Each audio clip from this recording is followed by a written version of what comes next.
బంధమంటూ ఎరుగని బాటసారికి అనుబంధమై వచ్చింది ఒక దేవత. ఆ ఆ ఆ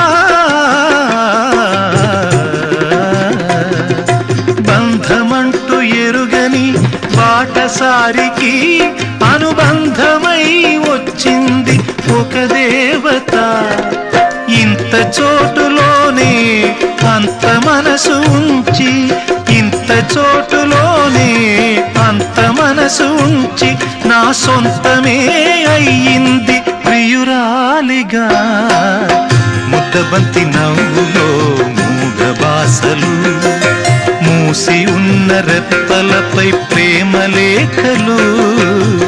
ముద్దబంతి నవ్వులో మూగ బాసలు.